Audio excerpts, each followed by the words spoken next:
Hey Misha Generation, thanks for tuning in. Today, we will be looking at Team Fortress 2's Medieval Mode maps.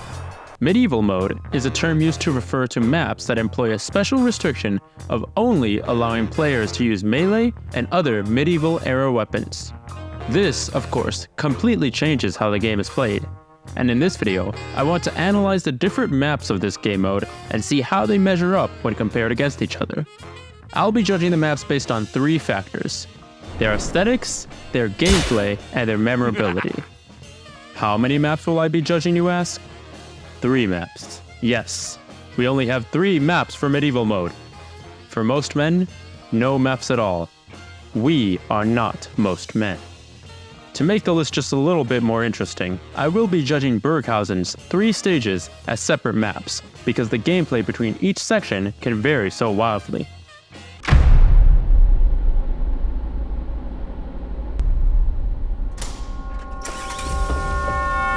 We'll be going in order of release, which means that Die Groot Keep is first. December 17, 2010, Australian Christmas, CP_Die Groot Keep. As the first Medieval Mode map, it's almost impossible for me to see flaws in this place.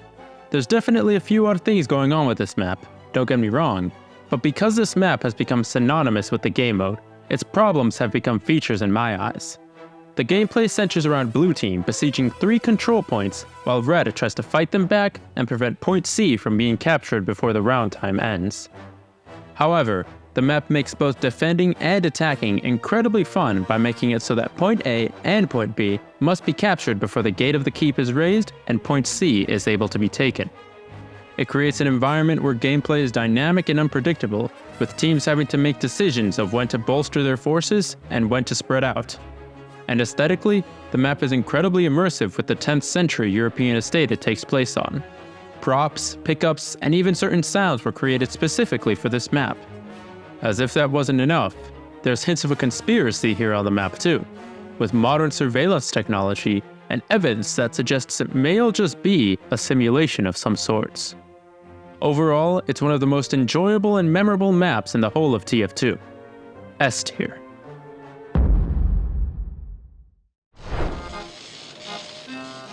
For a long time, over 12 years in fact, Die Groot Keep was the only Medieval Mode map. However, during Scream Fortress 15, a miracle happened. Sandcastle, a new Medieval Mode map set in a sandbox in the backyard of Merasmus's house. The map follows Blue Team as they wage a miniature siege on Red's miniature castle. Point A and B sit right outside the fort's left and right flanks, and must be captured for the gate to open, revealing Point C for capture. Huh? If you think this sounds awfully familiar, that's probably because Sandcastle is actually just a reskin of Die Groot Keep. Yep, you heard that right. The second ever official Medieval Mode map, anticipated for over 10 years, is just the first one with a fresh coat of paint. But in all seriousness, I actually do really like this map. Aesthetically, it's one of the most unique maps in the entire game. You really do feel like you've been shrunken down to an ant when you stop and look around. Gameplay-wise, the added spells that you can pick up around the map are fun, and fit really well with the medieval game mode. And, like most Halloween maps, players can seek out powerful spells by facing the Underworld, which on this map is some neat parkour over Merasmus's lawn props. Initially, I was going to put Sandcastle in B tier. Sandcastle is, at its core, just a variant map that's only accessible during the Halloween seasons, and those factors really harm its memorability. But after I revisited it and really looked around, the details completely won me over. Medieval Mode with spells is a breath of fresh air, its underworld is a blast, and the map is absolutely covered in detail and love. Personally, I think I like it better than its inspiration. And you know what? My list, my rules. I'm moving Die Groot Keep down a peg, and placing Sandcastle in our list's S tier.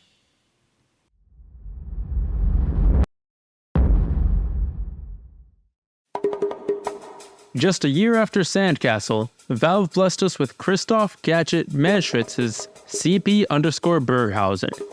As mentioned before, I'll be taking a look at this map's 3 parts separately, starting with the first.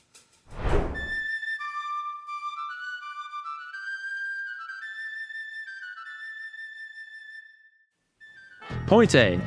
Burghausen's first section is its weakest in my opinion. Aesthetically, it's very consistent with the medieval theme, but doesn't do anything too memorable with it. Two stone castle forts sit opposite of each other, with blue attempting to cross a wooded field and capture red's control point.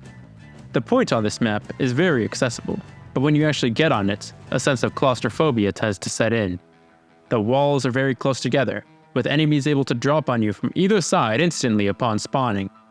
I like the two platforms on the sides of the point where red's archers can safely fire from, but this map is otherwise fairly simple. It tends to heavily favor the attacking team as well, since demo knights can very easily charge straight onto the point. And since it's not very fun to stay planted on the point defending it, red tends to spread itself too thin for blue's naturally more focused attack. C tier. Next is point B. There is a lot to like about this part. To start, the map has now moved to the interior of the city walls, and the mercs are fighting on the streets of the town square. I enjoy fighting in this area right below a tavern. It's the perfect amount of open to have chaotic and fast-paced skirmishes. Various houses and details adorn the walls, and there's a big old clock tower overlooking the point. Speaking of the point, it's very fun to fight on. On blue's side, the open map narrows just a little bit, which tends to really focus the fights onto the capture area. Freshly spawned red players can also step into battle from either side of the point. Combined with the rather large size of the area, Point B is noticeably well balanced, with each team able to have an equal opportunity to push the other back. Consequently, matches on this part tend to last a fair bit, but are so enjoyable that I never noticed until the round timer announces that all too familiar mission ends in 60 seconds. Very memorable indeed. A tier.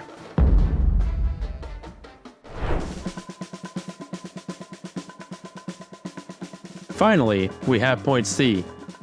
This section is balanced heavily in red team's favor. The map's defining feature, I think, is the curve around a tower that separates blue from the capture area. A long sightline makes defenders able to easily see and intercept incoming attackers, basically immediately after spawning. Though it can be fun to pick off enemies as they round the curve, it's not enjoyable when I've been playing for 10 minutes and the point has gone uncontested the entire time. Aesthetically speaking, there's not much here that stands out. It's really just blue team making their way through the castle walls. Even if it is quite memorable, it may not be for the right reasons. Though it's certainly a unique experience in the medieval mode game type, it ingrained itself in my mind as the unbalanced part of Burghausen. I say that, but at the same time, I think a little bit of skewed balance can be fun. I do like playing the underdog sometimes. B tier. And that's our list. Alone in the S tier, we have Sandcastle. Following it closely in A tier, we have Diegrood Keep and Burghausen's second part. In B tier, we have Burghausen's third part, Point C. And finally, in C tier, we have Burghausen's Point A. Thanks for watching. If you disagree with me, tell me why in the comments. If you agree with me, consider subscribing or sharing. And if you'd like to make your own list, I'll link my template below, and my Discord too if you'd like to share it with me. And if you need the best VPN on the market, use my NordVPN affiliate link in the description below to support the show and protect your online privacy. Hey everyone, thanks for watching again. I know it's a rather short list, but I wanted to experiment and get a little experience in with animating and presenting maps in a tier list format.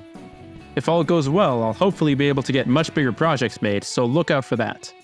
If you'd like to help out with those future videos, consider joining my Patreon to show support and access exclusive perks. And that's about it for now. See ya!